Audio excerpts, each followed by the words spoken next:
Renata Panggalo kembali bersama Anda di Kompas Siang, Saudara. Dan kini saatnya kita simak sejumlah informasi menarik dari Biro Kompas TV di tanah air dalam segmen Cerita Nusantara. Sudah bersiap dua tim jurnalis Kompas TV, ada Puspasari dan juru kamera Fikar Buntuan di Gorontalo, dan juga ada Melani Safitri, serta juru kamera Reza Pahlevi di Palembang, Sumatera Selatan. Kita ke Gorontalo terlebih dahulu. Puspa, ada cerita menarik apa di sana? Ya, terima kasih. Selamat siang Renata dan juga saudara. Hari ini ada dua informasi yang dapat kami sampaikan dari Kompas TV Biro Gorontalo untuk segmen Cerita Nusantara kali ini.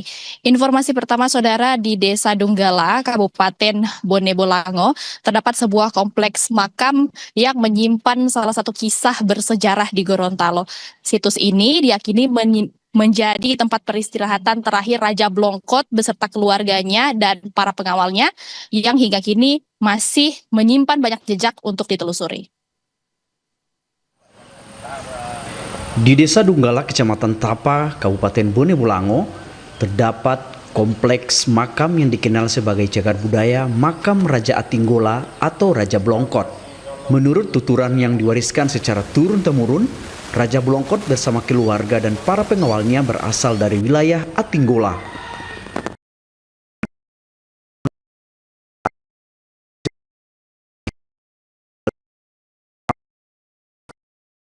Pra-Islam Sulawesi. Salah satu keunikan terletak pada bentuk makam yang berbeda dengan makam pada umumnya. Struktur dibangun menggunakan batu karang dengan bentuk sudut pagar meninggi yang tampak seperti mahkota. Arah dari setiap makam juga berbeda. Makam ini membujur dari timur ke barat. Berbeda jika ditinjau dari tata cara pemakaman umat muslim, memperkuat dugaan usia makam sudah ada sebelum Islam masuk ke daratan Sulawesi. Namun, hingga kini, usia pasti situs makam Raja Blongkot belum dapat dipastikan. Balai Pelestarian Kebudayaan masih terus melakukan penelitian untuk mengungkap sejarah dan asal-usul kompleks makam tersebut. Cerita ini dari Kerajaan Blongkot. Kerajaan Blongkot itu yang terletak di Atinggola. Terus pasukannya lari ke sini, daerah sini, dikejar oleh tentara Jepang. Terus meninggalnya di sini. Ini diperkirakan dari tahun berapa ini makam ada? Itu belum bisa dapat jawabannya, tapi dari pihak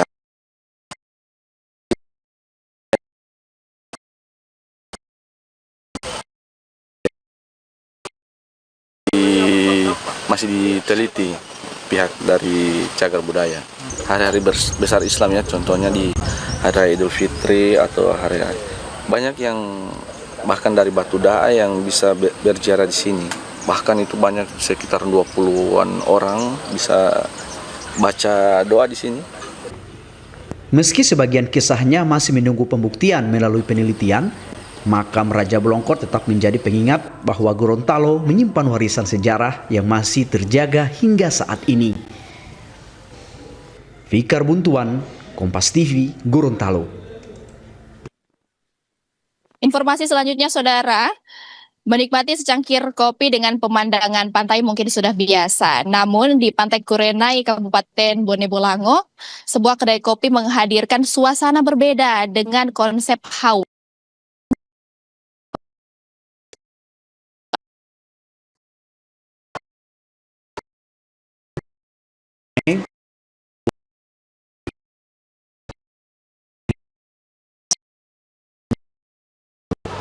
Meski baru beroperasi sekitar 2 bulan, tempat ini sudah menjadi salah satu tujuan pengunjung yang datang menikmati suasana pantai. Berbagai ornamen bertema laut, hiasan hiu paus menambah kesan unik di setiap sudut kedai. Minuman yang ditawarkan pun terbilang ramah di kantong, dengan harga mulai dari Rp11.000 hingga Rp25.000. Menariknya, sebagian besar ornamen dibuat dari kayu hanyut dan material yang ditemukan di pesisir hingga memiliki nilai estetika sekaligus memanfaatkan limbah alam. Untuk konsep coffee shop kita ini, saya berkiblat sih di Hawaii sih. Satu alasannya saya suka yang natural, cuman lebih tertarik lagi sih untuk konsep Hawaii karena warnanya itu warna cerah semua, tidak harus pakai interiornya yang mahal-mahal atau yang wah ya. Ini aja saya banyakkan dari sampah pantai saja yang hanyut dari pantai sebelah. Sambil menikmati minuman, pengunjung juga disuguhkan pemandangan laut lepas dan suara debur ombak yang menjadi pelengkap suasana. Tak sedikit pengunjung mengabadikan momen di berbagai sudut kedai yang instagramable. Pengunjung menilai konsep yang dihadirkan memberikan pengalaman yang berbeda dan menjadi kedai kopi bertema Hawaii pertama yang mereka temukan di Gorontalo.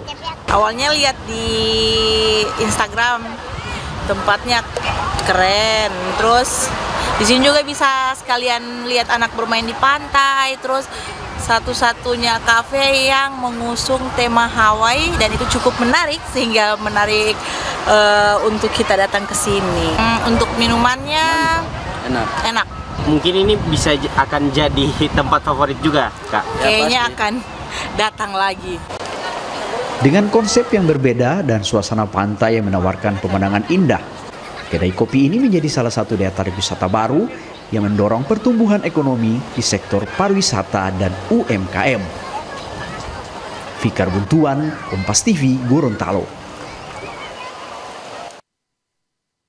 Demikian dua informasi yang dapat kami sampaikan dari Kompas TV Biro Gorontalo untuk segmen Cerita Nusantara kali ini. Kembali ke studio, Renata. Baik, dari Gorontalo kita bergeser ke Palembang. Melani, ada cerita menarik apa di sana? Baik Renata dan juga saudara, ada dua cerita menarik dari Kota Palembang, Sumatera Selatan di Cerita Nusantara edisi hari ini. Kita ke cerita yang pertama. Ragam seni khas tradisi Sumatera Selatan kembali dipentaskan melalui Festival Rentak Batang Hari 9. Festival ini diselenggarakan di Geraha Taman Budaya Sriwijaya yang berlangsung dari tanggal 14 sampai dengan 17 Juli 2026.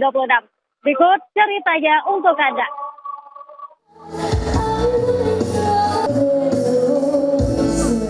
Festival Rentak Batang Hari 9 kembali menjadi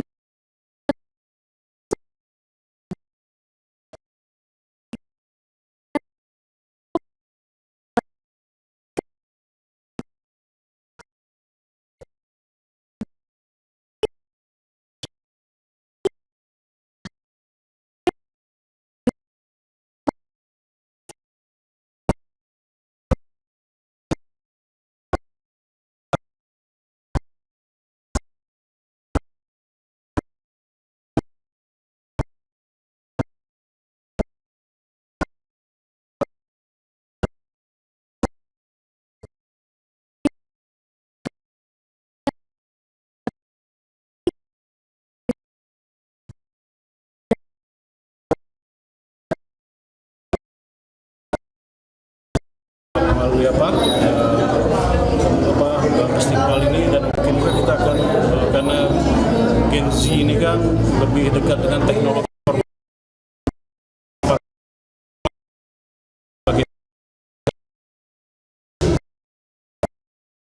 Festival Rentak Batang Hari 9 berlangsung pada 14 hingga 17 Juli 2026 di Geraha Taman Budaya Sriwijaya, Palembang.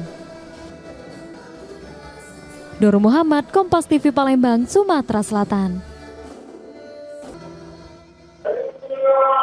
Kita ke cerita yang kedua, saudara. Berangkat dari semangat menjaga kebersihan, pengurus Yayasan Masjid menggelar layanan potong rambut gratis bagi petugas masjid dan jemaah. Nantinya kegiatan sosial ini akan menjadi agenda rutin. Berikut liputannya untuk Anda. Suasana berbeda terlihat di halaman Yayasan Masjid Agung. Sejak pagi, petugas kebersihan, petugas keamanan, penjaga alas kaki, hingga jemaah mengantri untuk mendapatkan layanan potong rambut gratis.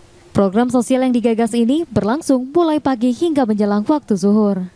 Sejumlah pemangkas rambut profesional dilibatkan dengan target melayani sedikitnya 60 orang pada pelaksanaan perdana.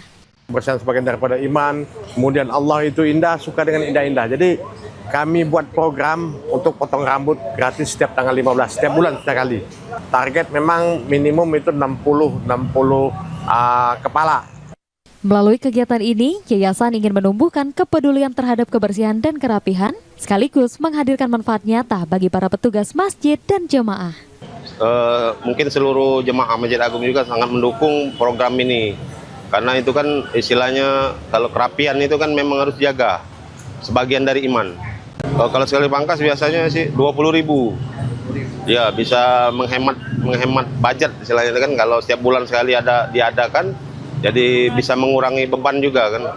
Program ini juga direncanakan menjadi agenda rutin setiap bulan.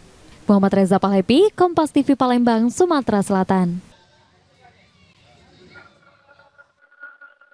Demikian dua cerita menarik dari Kota Palembang, Sumatera Selatan di Cerita Nusantara edisi hari ini. Kembali ke Renata. Itu dia saudara cerita Nusantara dari Palembang dan sebelumnya Gorontalo. Terima kasih rekan-rekan, sehat selalu.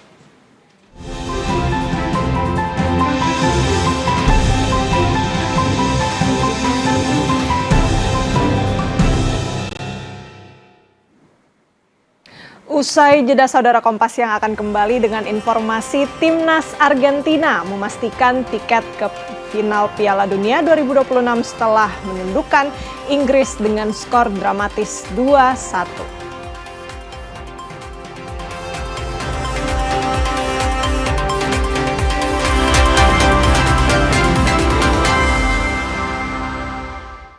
Untuk sehat, perlu 2 liter air per hari. 321 Aku Viva.